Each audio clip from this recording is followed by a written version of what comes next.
Boa noite, irmãos. Então, estamos aqui hoje, é dia 26/12/2021, acabando o ano, né? Terminando esse ano. Se você chegou aqui através dos canais do YouTube ou das nossas mídias sociais, queria que você soubesse que nós somos uma igreja evangélica. Por enquanto, nós estamos reunidos de forma só à distância, eletronicamente, por causa da pandemia. Mas em breve nós voltaremos a nos reunir e estarmos juntos, né? Bom, nós temos um site que é o www.igrejadeinterlagos, tudo junto.com.br. Lá você vai encontrar, aqui desse lado aqui, você vai encontrar os nossos horários de culto. E aqui em cima você vai encontrar um botãozinho ao vivo. Então você olha o horário lá. Se estiver naquele horário, você aperta o botãozinho que você entra nessa sala aqui e participa do culto conosco. Tá? Bom, nós estamos no final do ano e eu queria avisar até os irmãos que nós não vamos fazer a nossa escola do Alicerce Bíblico até o dia... Que dia que foi que eu marquei? Eu acho que foi até o dia 21, né? Perdão, falei besteira. Até o dia 18, né, Eliette? Até o dia 18 e da doutrina também começa dia 20. Ótimo, então tá marcado aí. Então, dia 18 a gente volta com aqueles cultos durante a semana para o aprendizado. Bom, irmãos, como nós estamos numa época de festa, de fim de ano, e a gente já pregou tanto sobre Natal, né? E a gente já falou tanto sobre o consumismo, a gente já falou tanto sobre essas questões mundanas a respeito do Natal. Eu queria hoje falar um pouquinho sobre ações de graça. Quero falar um pouquinho sobre essa atitude que o cristão tem que ter. Que o cristão precisa ter. O cristão precisa ser um sujeito agradecido a Deus. Ações de graça. Vamos entender um pouquinho sobre isso, né? Nos Estados Unidos existe um dia específico, né? O Dia de Ações de Graça. Eu não sei exatamente que dia, mas é no finalzinho de... Eu acho que é finalzinho de novembro, né? É isso, Rosana? Dia de Ações de Graça. Né? Tanto é que tem aquele tal de Black Friday, né? E o Black Friday, na realidade, muita gente usa a palavra black achando que é coisa de racista e tudo mais, e não tem nada a ver, né? É porque os comerciantes estavam no vermelho e eles precisam passar para o preto, no sentido de ter lucros, né? Quando você usa caneta vermelha, você está tendo prejuízo. Quando você usa caneta preta ou azul, você está tendo lucro. Então eles chamam de Black Friday justamente para vender bastante e entrar no lucro. Essa é a origem da palavra, né? Hoje a gente vive um mundo tão dividido, tão cheio de mimimi, que qualquer coisa que você fala hoje você pode estar sujeito a uma ação por racismo e etc e tal, né? Mas não tem nada a ver com isso. Quarta quinta-feira de novembro. Quarta quinta-feira de novembro. Essa é o dia de ações de graça, né? Então tá aí, muito bem. Obrigado, mamãe. Eu queria abrir em Colossenses capítulo 3, de 1 a 17. Vamos lá? Eu vou abrir aqui, né?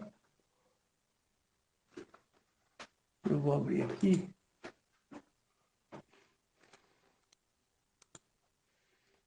Colossenses capítulo 3, de 1 a 17. É um texto muito conhecido de vocês. Todos nós conhecemos bem esse texto, amamos esse texto, né? Então ele fala assim: portanto, se já ressuscitastes com Cristo, buscai as coisas que são de cima, onde Cristo está sentado à destra de Deus. Pensai nas coisas que são de cima e não nas que são da terra, porque já estáis mortos e a vossa vida está escondida com Cristo em Deus. Quando Cristo, que é a nossa vida, se manifestar, então também vós vos manifestareis com ele em glória. Mortificai, pois, os vossos membros que estão sobre a terra, a prostituição, a impureza, a afeição desordenada, a vil concupiscência e a avareza, que é a idolatria. Pelas quais coisas vem a ira de Deus sobre os filhos da desobediência, nas quais também em outro tempo andastes quando vivieis nelas. Mas agora despojai-vos também de tudo, da ira, da cólera, da malícia, da maledicência, das palavras torpes da vossa boca. Não mintais uns aos outros, pois que já vos despistes do velho homem com os seus feitos, e vos vestistes do novo, que se renova para o conhecimento, segundo a imagem daquele que o criou, onde não há grego nem judeu, circuncisão nem incircuncisão, bárbaro, cita, servo ou livre, mas Cristo é tudo em todos. Revesti-vos, pois, como eleitos de Deus, santos e amados, de entranhas de misericórdia e de benignidade, humildade, mansidão e longanimidade, suportando-vos uns aos outros e perdoando-vos uns aos outros. Se alguém tiver queixa contra o outro, assim como Cristo vos perdoou, assim fazei vós também. E sobre tudo isto revesti-vos de amor, que é o vínculo da perfeição. E a paz de Deus, para o qual também foste chamados em um corpo, domine em vossos corações e sede agradecidos. A palavra de Cristo habite em vós abundantemente, em toda a sabedoria, ensinando-vos, admoestando-vos uns aos outros, com salmos, hinos e cânticos espirituais, cantando ao Senhor com graça em vosso coração. E quando fizerdes por palavras ou por obras, fazei tudo em nome do Senhor Jesus, dando por ele graças a Deus Pai. É um texto fantástico, né? Cuidado aqui com essa palavra suportando-vos, tá bom? Eu sempre falo que isso aqui é suportar de dar suporte, tá bom? Não é de aguentar. Eu tenho que aguentar você é a minha cruz da minha vida. Não, não é isso, não. Tá? Eu suporto a minha esposa, por exemplo, né? Ou seja, eu dou suporte a ela. Né? E ela me suporta, ela me dá suporte também. Né? Então tá aí um texto maravilhoso, muito lindo, né? Esse texto aqui, irmãos, é um texto que ele fala muito sobre vamos dizer assim, a vida íntima de cada pessoa, né? A sua vida mais íntima possível. Né? Ele fala, pensai nas coisas que são de cima, ou seja, lá no seu íntimo, né? Não dê lugar a coisas que são do mundo, né? Dê lugar às coisas que são do alto, que estão lá com Cristo, com Deus. Pensa na obra de Deus, naquilo que Cristo fez por nós. Percebe? Mortificai os vossos membros que estão sobre a terra. Né? Faz isso. Cuidado com esses procedimentos humanos, né, que são comuns no mundo afora. Mas, né, vamos pensar nas coisas que são de lá de cima. Tenta largar os sentimentos mais profundos de ira, de cólera, de malícia, maledicência, de maldade. Né? Não minta para os outros, seja honesto, seja sincero, seja autêntico. Né? Porque vocês já se revestiram de Cristo, vocês já têm vocês já estão já estão tendo a imagem daquele que nos criou. Então, não seja racista, não seja sabe, uma pessoa que faça diferença, porque é grego, porque é judeu, porque é circunciso, não é, é bárbaro, é cita, é homem, é mulher, é negro, branco, japonês, não importa. Revistai-vos como eleitos de Deus. Ou seja, vocês são santos agora. E dentro de vocês haja misericórdia, benignidade, mansidão, humildade, ânimo longo, paciência. Longanimidade significa paciência. A gente tem que ter paciência com o próximo, né? Dando suporte, perdoando. Então, perdoe. Né?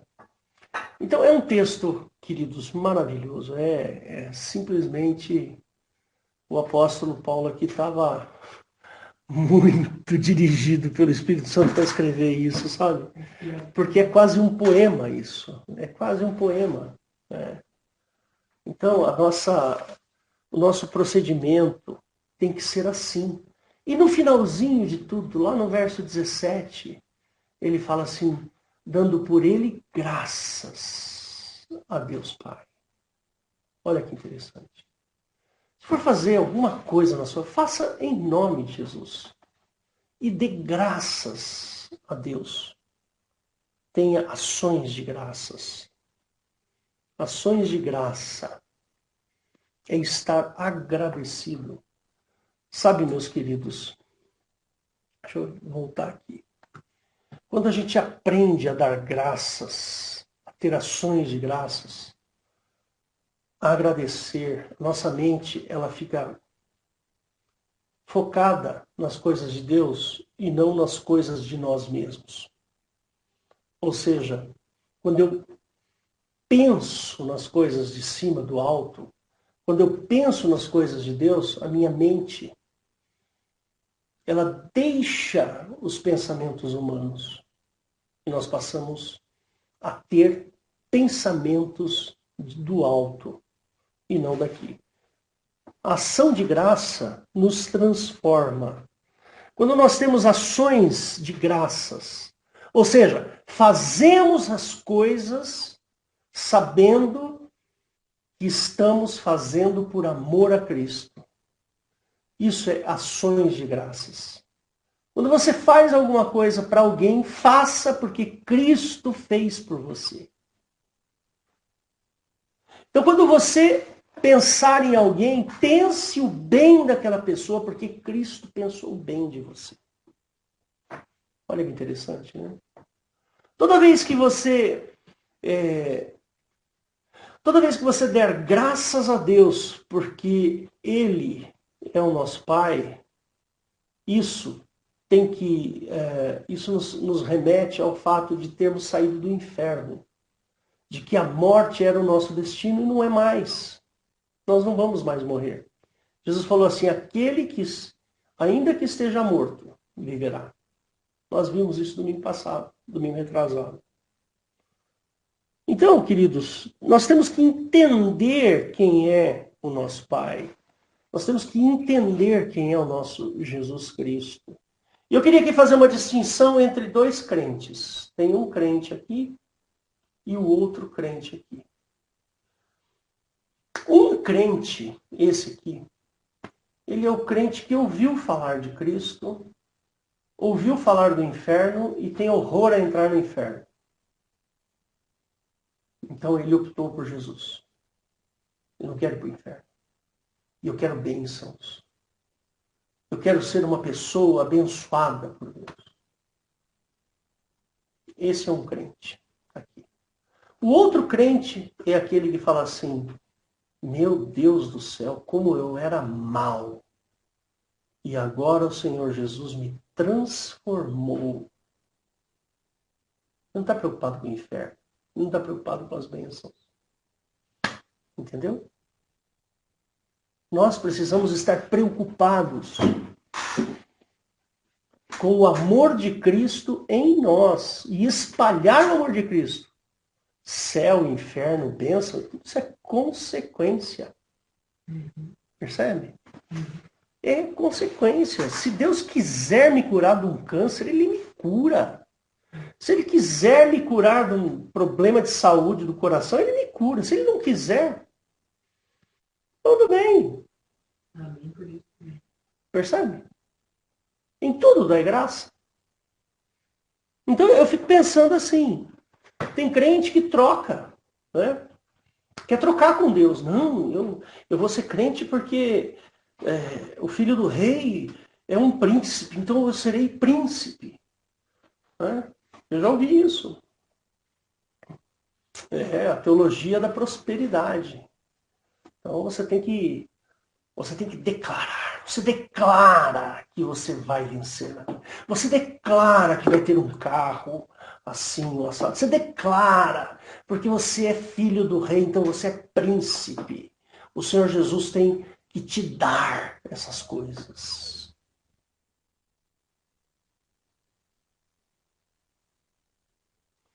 Você sabe que eu ouvi uma palavra, eu nem sei quem é o sujeito que falou isso, talvez algum irmão até saiba, né? Ele estava falando sobre educação de filhos, e é um tema que eu gosto muito, né, de educação. Tem uma coisa que ele falou que me impactou um pouco, sabe? Ele falou assim que a gente não pode dar tudo para os nossos filhos. Nós não podemos fazer isso. Porque se nós dermos tudo para o nosso filho, a mensagem subliminar que está embutida nessa atitude é de que ele é incapaz, ele não consegue fazer nada, portanto eu tenho que fazer tudo por ele. Se você dá o necessário para o seu filho e ensina ele a ir atrás, você está dizendo, filho, eu confio que você vai se esforçar e que você vai conseguir. Percebe? Olha que diferença incrível. E Deus também nos trata dessa forma. Nós não somos incapazes. Deus nos dá capacidade. Você tem os seus talentos, você tem o que você sabe fazer, a sua profissão. Você tem as suas coisas. Então vai atrás. Sabe? Se você é bom em direito, por exemplo, no seu caso, Renan, você gosta do direito, então vai atrás, vai lá trabalhar com direito. Né? Você que gosta de ensinar inglês, vai lá e ensina inglês. Mas faça isso dando graças a Deus. Faça isso em nome do Senhor Jesus. Que é o que o texto nos faz pensar. Não sentar aqui nessa cadeira maravilhosa que eu estou e falar assim, Deus, lembra da feiticeira? Tinha um programa na televisão chamado A Feiticeira. Ela fazia assim, ó, um prato de comida aparecia na frente dela. Aparecia um carro ali na garagem. Fazia não sei o quê. Não. Deus não é o nosso escravo. Deus não tem obrigação nenhuma de me atender. Não tem obrigação, não. O que ele tem é amor. Porque ele nos ama. Porque ele é o nosso pai e nos trata como filhos. Então, ele nos dá bênçãos. Mas não tem obrigação nenhuma. Né? Bom, vamos ao que algumas considerações. Né? Ações de graças, ou ações de graça, são os mais puros sentimentos de gratidão. Gratidão por reconhecimento de um bem realizado por outrem. Isso é ação de graça. É um sentimento de gratidão e porque você foi beneficiado por alguma coisa, então você vai e faz coisas porque foi feito coisas por você. Tá certo? É um agradecimento. Isso são ações de graça. Eu agradeço a Deus. Tudo que eu tenho, essa casa maravilhosa aqui, irmãos. Esse é o meu teto, meu lar, onde eu criei os meus filhos, a minha esposa, a minha casa, o meu canto. Eu dou graças a Deus. Aliás, essa casa aqui foi dada por Deus, né, Rosana? Depois a gente pode até um dia contar para vocês. Né?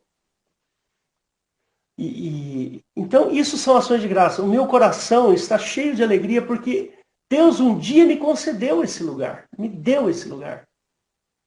Nós trabalhamos bastante, juntamos dinheiro e tal, e Deus nos deu condições. Deus preparou as situações para que nós fôssemos favorecidos. Deus não me deu dinheiro. Percebe? Eu trabalhei. O dinheiro é mérito meu. Mas eu reconheço que Deus me auxiliou a arrumar um emprego. Eu reconheço que Deus preparou situações onde, mesmo tendo pouco dinheiro, eu tenha conseguido comprar essa casa. Percebe? Não foi assim, eu estava atravessando a rua, tropecei numa mala que tinha lá R$ 1.000.000. Não foi isso. Eu suei, trabalhei bastante, entendeu? Então esse é o caminho do equilíbrio. Lembra que a gente falou domingo passado? É o caminho do equilíbrio, né? Nós precisamos ser equilibrados. Sabemos que Cristo nos realizou um bem incrível. Este é o seu reconhecimento.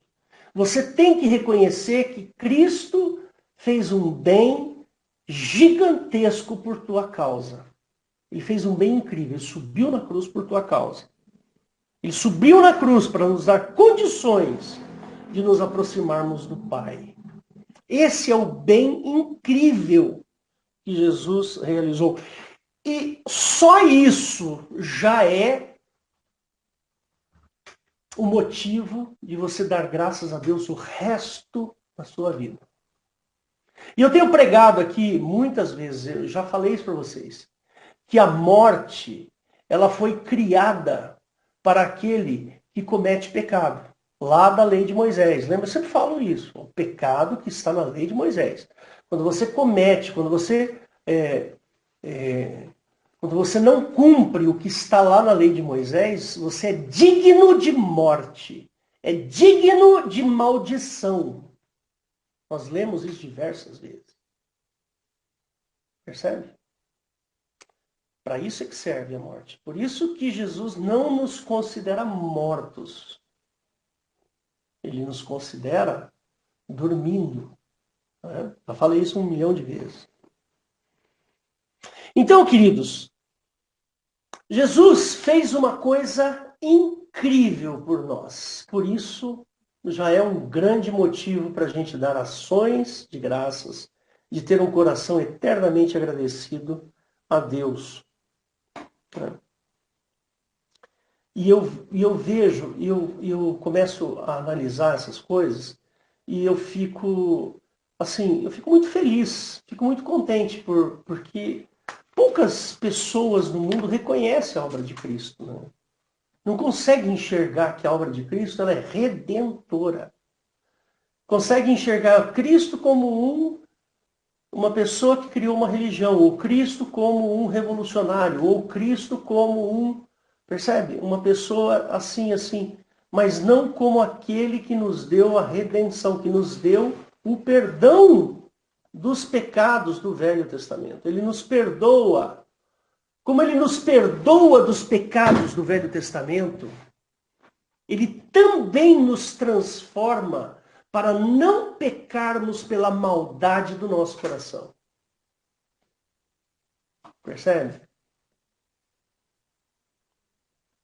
Então, meus queridos, e o pior de tudo, eu vejo gente associando o evangelho a uma obra política. Eu fico arrepiado de ver isso. Eu fico indignado alguém chegar e falar, mas Jesus Cristo era comunista, Jesus Cristo era socialista, Jesus Cristo não sei o quê. Não, tem nada a ver. Nada a ver. Quando a gente evangeliza alguém, nós não evangelizamos alguém para tirá-lo da fome, da doença. Não. Quando nós evangelizamos alguém, nós temos a intenção de tirá-lo da morte, que é a pior condição que o ser humano pode ter. A morte não se compara à fome. A morte não se compara à doença. Percebe? O Senhor Jesus nos tira da fome, nos tira da doença, porque Ele nos ama. Percebe? Mas pregar o Evangelho não é isso. Se você quiser pregar o Evangelho dando comida a alguém para ter uma oportunidade para falar o Evangelho, tudo bem. Aí eu concordo com você. Está certíssimo isso. Você está usando um subterfúgio.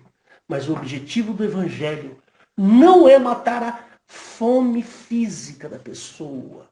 Não é trazer cura. Não é esse o objetivo. O objetivo da evangelização, de trazermos o Senhor Jesus, é livrá-la do inferno e da morte. Por consequência, a nossa fome vai embora, a nossa doença vai embora. Então nós temos um problema aqui, um problema de interpretação. Cuidado com isso. Jesus, ele veio, subiu na cruz para perdão de pecados. Deu para entender? O resto é amor. O resto é amor. Se ele quiser me dar um prato de comida, é amor. Se ele quiser curar um câncer, é amor. Mas não é porque ele subiu na cruz. Não. O Senhor Jesus não subiu na cruz para curar. Ele subiu na cruz para perdoar. A cura é consequência do amor de Deus. Por isso que nós temos que dar graças a Deus. Então não confunda evangelizar com politizar. É um crime espiritual fazer uma coisa dessa. Se você tiver que pregar o evangelho para alguém, pregue o evangelho do Senhor Jesus, que é para tirar a pessoa do inferno. E onde é que você está se baseando nisso?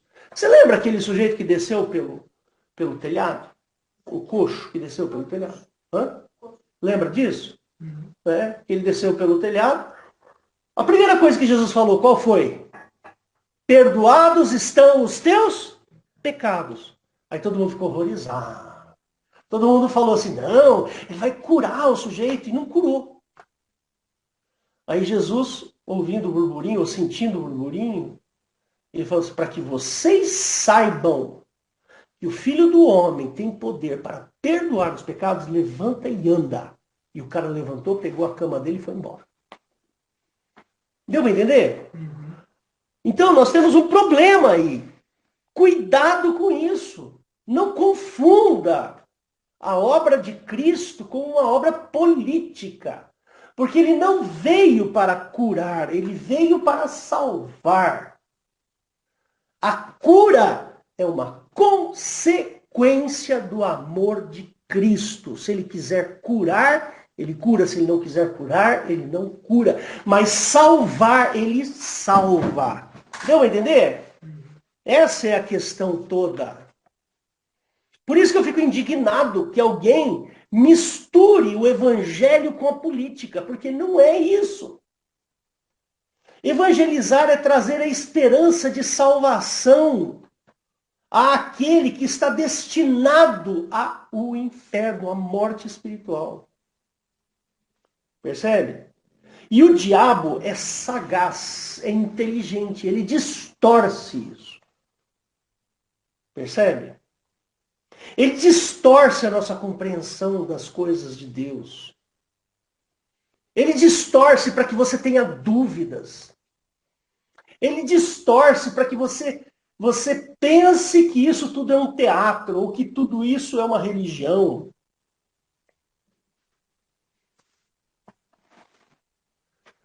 E nós temos visto este sentimento religioso crescer ao longo dos milênios, né, desses 2000 anos, que cresceu um sentimento religioso, é religioso. Jesus Cristo é uma religião. Jesus Cristo é não sei o quê. O cristianismo é aquela igreja católica. O cristianismo não tem nada a ver. Nós nem lugar temos para nos reunir. Olha que interessante. Temos. Nós temos um lugar virtual. Outro dia eu estava lendo uma reportagem e o Bill Gates disse assim que nos próximos 3 anos, todas Todas as reuniões de negócios serão feitas no metaverso. O metaverso, queridos, para quem não sabe o que é, não sei se vocês lembram, uma questão de 10, talvez um pouco mais, 15 anos atrás, teve um joguinho chamado Second Life. Você já ouviu falar do Second Life? O Second Life é um ambiente que você entra lá com um tal de avatar. Avatar para mim é coisa do diabo, tá? Mas você entra lá com um avatar como se você fosse, por exemplo, que nem esses desenhinhos que você escolhe o tipo de olho, o tipo de óculos, o tipo de cabelo. É um personagem, sabe? Aí você cria uma pessoa assim meio parecida com você. Aí você entra lá nesse jogo Second Life e lá dentro você tem um ambiente onde é um mundo. Você tem casa, carro, você procura emprego, você vai trabalhar, você compra coisas, vende coisas, tá certo?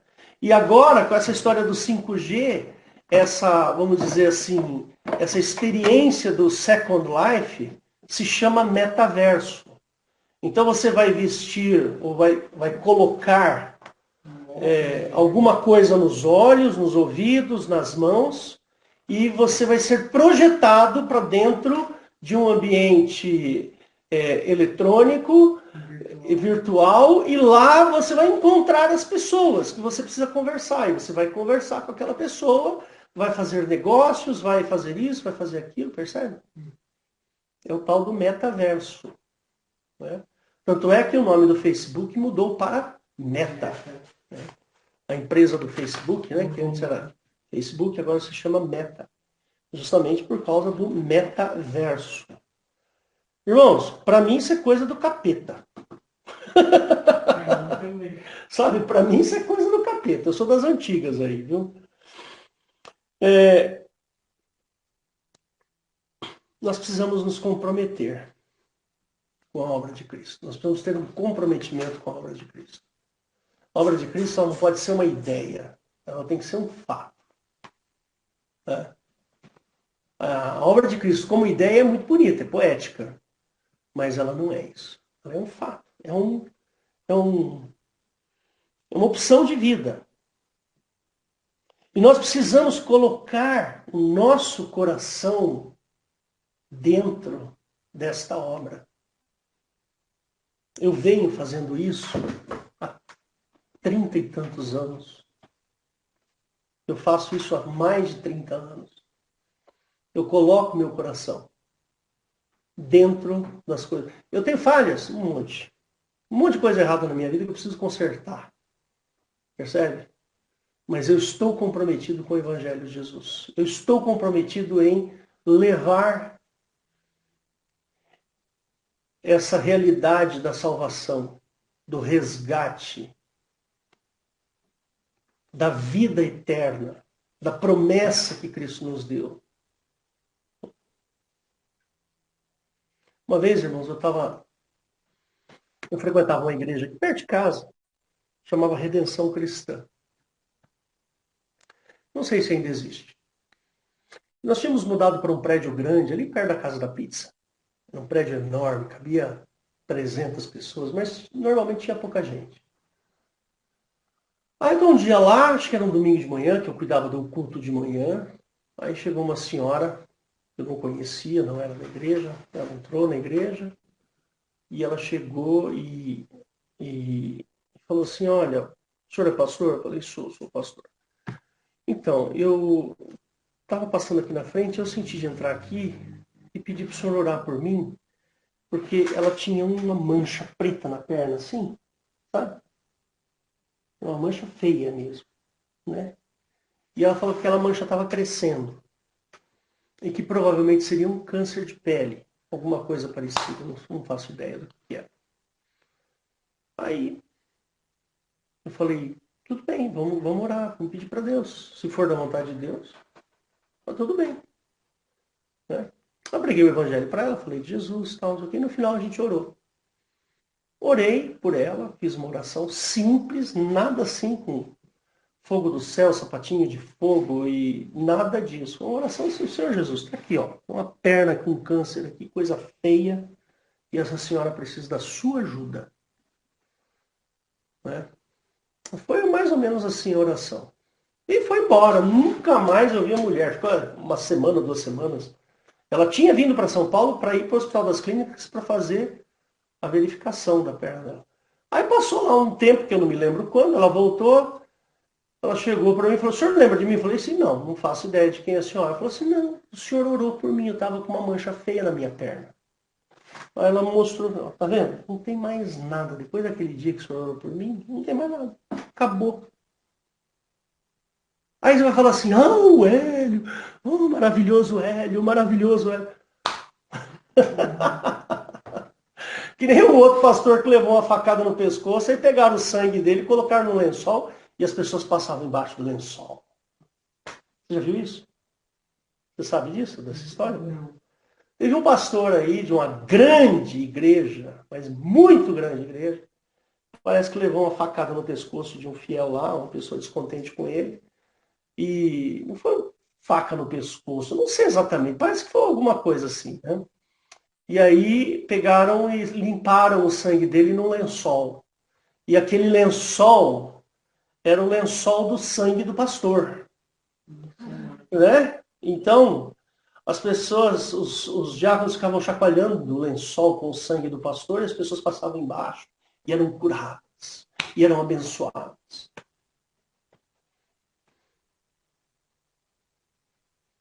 E eu até fiquei curioso para saber se aquele cara subiu na cruz lá, não? Subiu? Acho que não, né? É isso aí, irmãos. Olha que loucura. Não é loucura isso? Para mim é loucura. Para mim é insanidade. Isso é absoluta insanidade.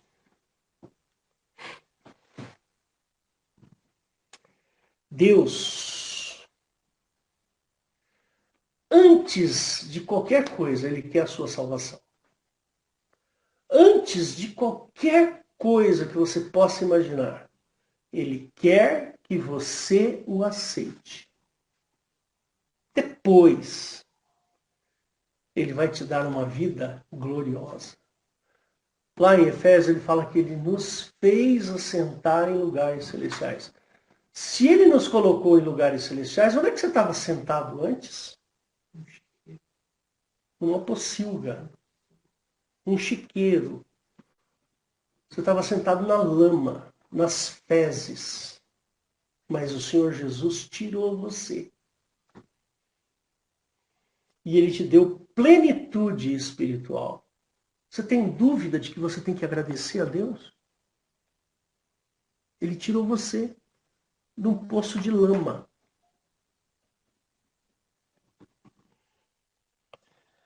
Jesus,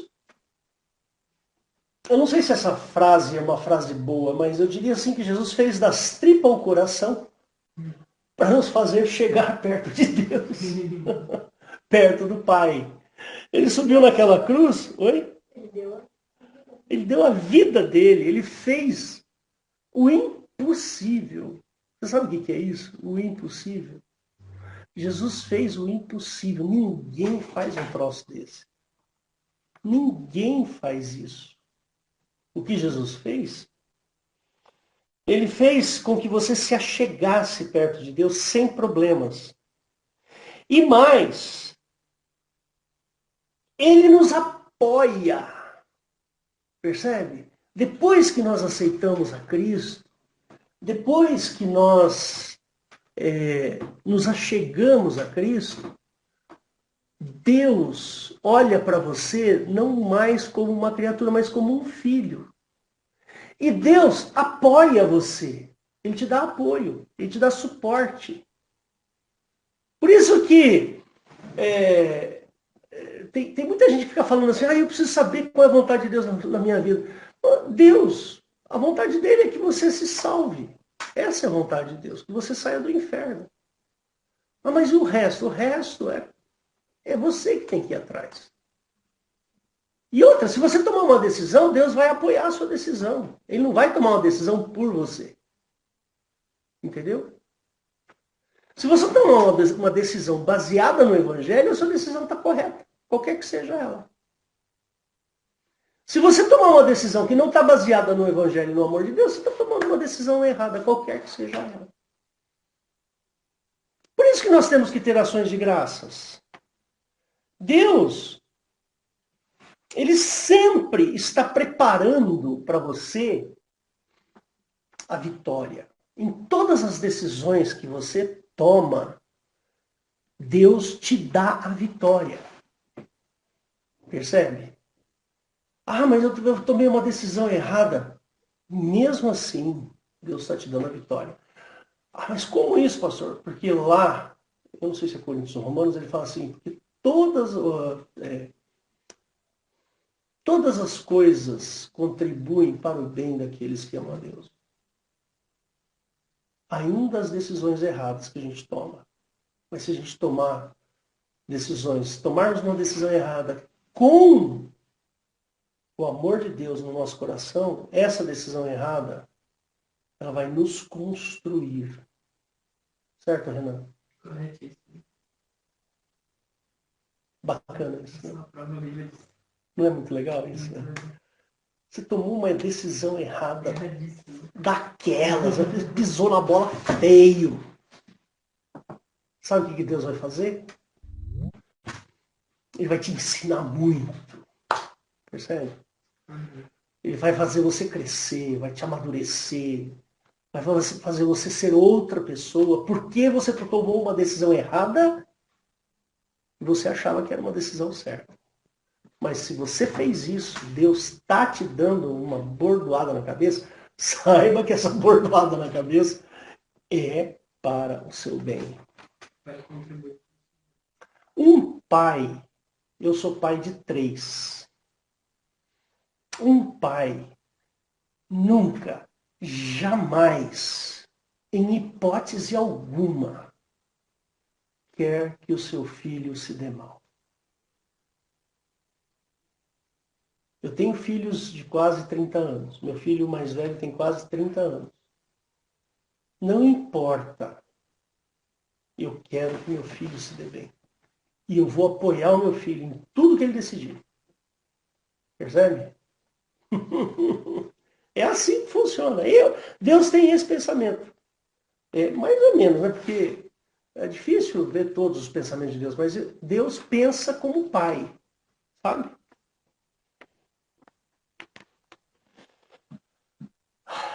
O diabo, irmãos, ele quer pôr dúvida no seu coração. Ele quer chegar para você e falar assim, mas você é um crápula, você tomou a decisão errada, você fez isso, você fez aquilo, você é uma pessoa, você não merece o perdão de Deus, você está sempre fazendo coisa errada, você está sempre tropeçando aqui, tropeçando ali. O diabo quer isso para você. Ele quer te confundir. Mas Jesus, ele veio ao nosso favor. O Senhor Jesus, ele está ao seu lado. Ele quer que você tenha vitória na sua vida. Esse é o motivo do nosso agradecimento a Deus, das nossas ações de graça. Sempre que uma pessoa... Eu tomei isso como... Vou dar um exemplo para vocês, mas não para minha glória, não é jamais para isso, tá? E para ensinar de uma forma pedagógica até para os meus filhos. Eu e a minha esposa, nós temos um pacto que é assim, sempre que alguém vir pedir comida na minha casa, na minha porta, a gente sempre vai dar alguma coisa para a pessoa comer. Por quê? Por quê? Porque eu preciso incentivar os meus filhos a aprender a dar. Essa é a obra perfeita de Cristo. Jesus deu a sua vida. E dá um pacote de bolacha para uma criança, dá 1 quilo de arroz, dá 1 quilo de feijão para alguém que bate aqui na minha porta. Não é nada, meu. Pelo amor de Deus, o que é? Para ele é muito, mas para mim... Percebe? Então é sempre, a gente sempre faz isso. Bateu alguém aqui na porta, ô, o senhor não tem alguma coisa para comer? Ah, pera um pouquinho aí que eu vou ver.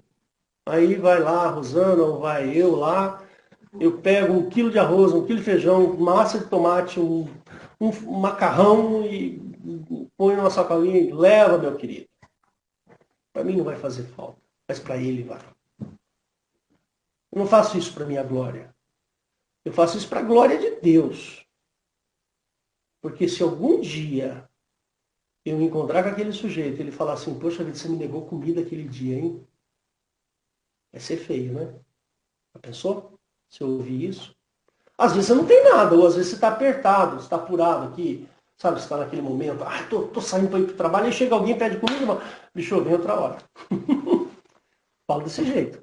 E depois que agora não dá. Olha, estou no meio, aqui não vai dar, eu estou trabalhando, tal, não sei o quê, agora eu não posso parar. Mas sempre a gente vai dar atenção. Né? Por que isso? Porque o Senhor Jesus nos ensina a sermos diferentes. O amor de Cristo é de natureza excelente. O amor de Cristo, ele é de natureza benigna e longânima. Ou seja, o amor de Cristo é perdão. Jesus, ele não foi para a cruz na emoção. Percebe? Jesus não estava emocionado quando ele decidiu dar a vida dele. Percebe? Ele tomou a decisão de ir para a cruz. Jesus tomou a decisão de ir para a cruz muito bem pensado. Jesus sabia que ia doer? Sabia. Tanto é que ele falou, Senhor, se puder, passa de mim esse cálice. Porque vai doer. Jesus estava falando isso. Mas faça a sua vontade, não. Percebe? Esse é o amor de Cristo. Ele tem um amor excelente. E nós precisamos ser agradecidos a Deus. Nós precisamos dar graças a Deus, principalmente nessa época de Natal. A época de Natal é um momento em que nós nos reencontramos. Nós reencontramos os nossos familiares. Nós reencontramos os nossos amigos. Às vezes, aquele familiar que você tem uma divergência ali, que você tem sei lá, acontece alguma coisa, tal. É aquele momento que você vai exercer o seu perdão, vai exercer a sua humildade. Esta graça que nós entendemos na Bíblia, ela tem que estar dentro de nós. Então, meus queridos, nós precisamos agradecer a Deus pelo seu amor. A natureza humana, ela tende a sentimentos egoístas, de ajuntamento. A natureza do homem, a personalidade humana, ela é egoísta. Mas a natureza do Espírito Santo, ela é altruísta. Ela é amorosa. Por isso que nós precisamos do Espírito Santo. Porque o Espírito Santo nos coloca a natureza de Deus, o amor de Deus. Ele muda a nossa visão, a nossa maneira de ver. Antes do Espírito Santo, nós olhávamos com olhos humanos e egoístas. Agora que nós temos o Espírito Santo, nós olhamos as coisas com o olhar de Deus, o olhar do Espírito Santo. Então, eu quero te chamar para reconhecer esse favor que Deus te deu. Esse favor. Imerecido. Você não merecia. É imerecido. Deus amou primeiro. Ele não amou depois. Ele amou primeiro. Antes de você nascer, antes de você existir, antes de você pecar. Antes de você fazer qualquer coisa, Deus amou você. O Senhor Jesus subiu na cruz porque Deus amou você. Então você seja agradecido a Deus. em todos os momentos da sua vida, agradeça a Deus. Seja grato. Seja submisso. Seja altruísta, amoroso. Seja verdadeiro.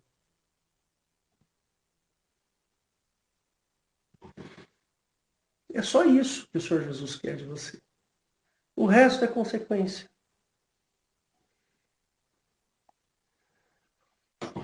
No reino de Deus, uma das formas mais profundas de ações de graça é entregar aquilo que lhe é mais valioso. Né? Entrega o que é mais valioso para você. Dá para Deus. Né? O que é mais valioso para você? Dá para Deus. Deixe que Ele seja dono daquilo que você mais gosta. Amém? Então, eu convido você a refletir sobre isso e seja cheio da graça, cheio de ações de graça. Né? E é o melhor caminho, não tem... É o caminho da felicidade. O caminho da felicidade é agradecer a Deus e reconhecê-lo. Esse é o caminho da felicidade. Amém? Então, Deus abençoe a todos e tenhamos aí um fim de ano agradável. Vamos superar essa pandemia. Vamos superar as divergências políticas, né? E vamos amar. Não importa se o sujeito é comunista, se ele é bolsonarista, não interessa. Vamos amar. Né? Amém? Então, Deus abençoe a todos. Glória a Deus. Eliette, é com você.